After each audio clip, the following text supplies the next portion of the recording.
ஏசு கிறிஸ்துவின் இடையினேற்று நாமத்தில் அன்பினால் வாழ்த்துக்கள். எல்லாரும் அப்படி இருக்கிறீங்க? யவேராக சீரிஸோட டே 15க்கு உங்களை அன்போடு வரவேற்கிறேன். இந்த நாளிலும் இந்த மேய்ப்பர் எப்படிப்பட்ட மேய்ப்பர் அப்படிங்கிறத பாக்குறதுக்கு முன்னாடி நாம் ஜெபிக்கலாமா? ஸ்தோத்திரிக்கிற ஆண்டவரை துதிக்கிறப்பா மகிமைப்படுத்துகிறோம். நீர் எங்களுடைய வாழ்க்கையில நல்ல மேய்ப்பராய் ஒவ்வொரு பகுதிகளிலும் அற்புதமாய் செயல்பட்டு கொண்டிருப்பதற்கு நமக்கு நன்றி. இந்த நாளிலும் நீர் எங்களோடு பேசுகிற அந்த காரியத்தை நாங்கள் புரிந்து உங்களுடைய அன்பை இன்னும் அதிகமாய் ருசிக்க எங்களுக்கு உதவி செய்யுங்க. நீர் அப்படி செய்வதற்காக நன்றி. இயேசுவின் நாமத்தில் ஜெபிக்கிறோம் சுவாமி, ஆமென். இந்த நாளில் ஆண்டவர் நம்முடைய மேய்ப்பர் எப்படிப்பட்ட மேய்ப்பர் அப்படின்னா, நம்முடைய மேய்ப்பர் நம்மளை செழிப்பில் நடத்துகிற மேய்ப்பன்.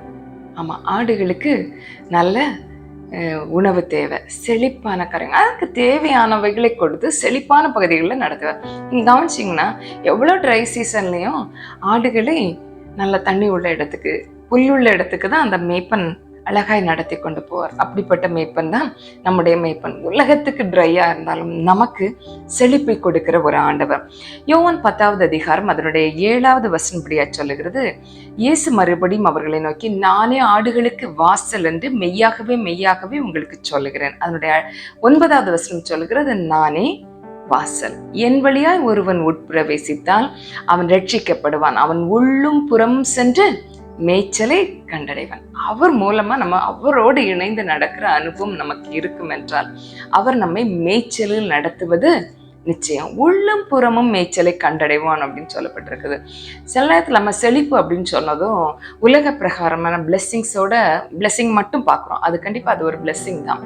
ஆனால் அதை விட மேலான ஒரு பிளெஸ்ஸிங் என்ன அப்படின்னா, இருதயத்தின் ஆழத்தில் நமக்கு கிடைக்கிற சமாதானம். ஏனென்றால் உலகம் உலக பிரகாரமான பிளெஸ்ஸிங் நமக்கு தந்துட முடியும், ஆனால் உள்ளான சமாதானத்தையும் உள்ளான சந்தோஷத்தையும் உலகம் தர முடியாது. எதை தான் நீங்க ஆதாயப்படுத்தினாலும் அந்த ஆத்மா சோர்ந்து போகும் என்றால், ஆத்மாவுக்கு சரியான புஷ்டிப்பு இல்லை அப்படின்னா நம்முடைய வாழ்க்கை சோர்வும் பிரச்சனையும் நிறைந்ததா தான் இருக்கும். அதனாலதான் உலகத்திலே பெரிய பெரிய பணக்காரர்களை இண்டிவிஜுவலா மீட் பண்ணி அவங்களை கேட்கும்போது அவர்கள் சொல்லுகிற காரியம், எல்லாம் இருந்தாலும் நான் ஏதோ இல்லாதது போல உணர்கிறேன். காரணம், உள்ளான சமாதானம் சந்தோஷம் இல்லாததுதான் இதற்கு காரணம்.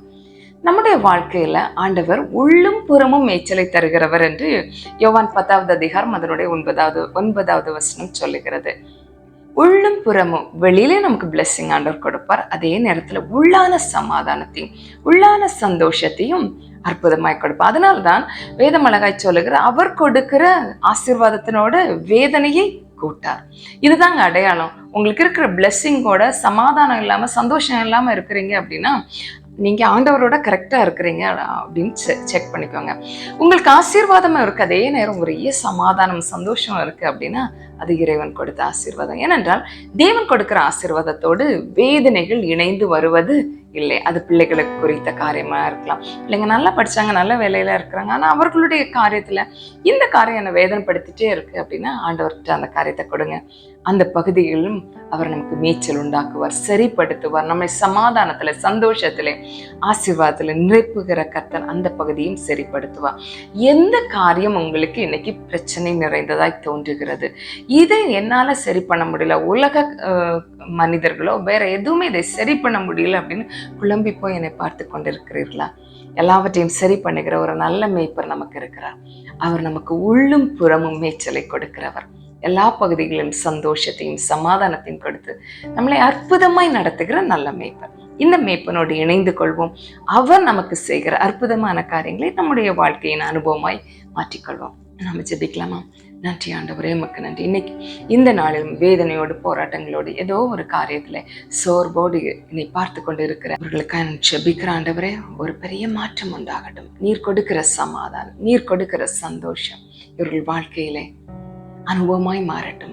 எல்லா சூழ்நிலைகளையும் மாறி சந்தோஷம் சமாதானத்துல நீர் நிரப்ப வேணுமா ஜெபிக்கிறாப்பா. நீர் அப்படி செய்வதற்காக எமக்கு நன்றி. தொடர்ந்து உங்களுடைய ஆளுகைக்குள்ள ஒப்பு கொடுத்து ஜெபிக்கிறோம். நீர் மாத்திரம் மகிமைப்படுங்க. இயேசுவின் நாமத்தில் ஜெபிக்கிறோம் சுவாமி, ஆமென். சந்தோஷமா இருங்க, எதை குறித்து கவலைப்படாதீங்க. 2.5 மிஷன் பண்ணிட்டு இருக்கிறீங்களா? என்னன்னு தெரியலையா? இந்த சீரீஸோட டே 1 போய் பாருங்க. இன்னைக்கு நமக்கு டே 15 ஆயிடுச்சுல, இன்னைக்கு வர நான் 2.5 மிஷனை கரெக்டா பண்ணிட்டு இருக்கிறேன் அப்படின்னு சொல்றவங்க, இல்லைங்க நான் இடையில விட்டுட்டேன் நான் திரும்ப செய்துட்டு இருக்கிறேன் அப்படின்னு சொல்றவங்க கமெண்ட்ல 2.5 மிஷன் அப்படின்னு மென்ஷன் பண்ண மறந்துடாதீங்க. God bless you all.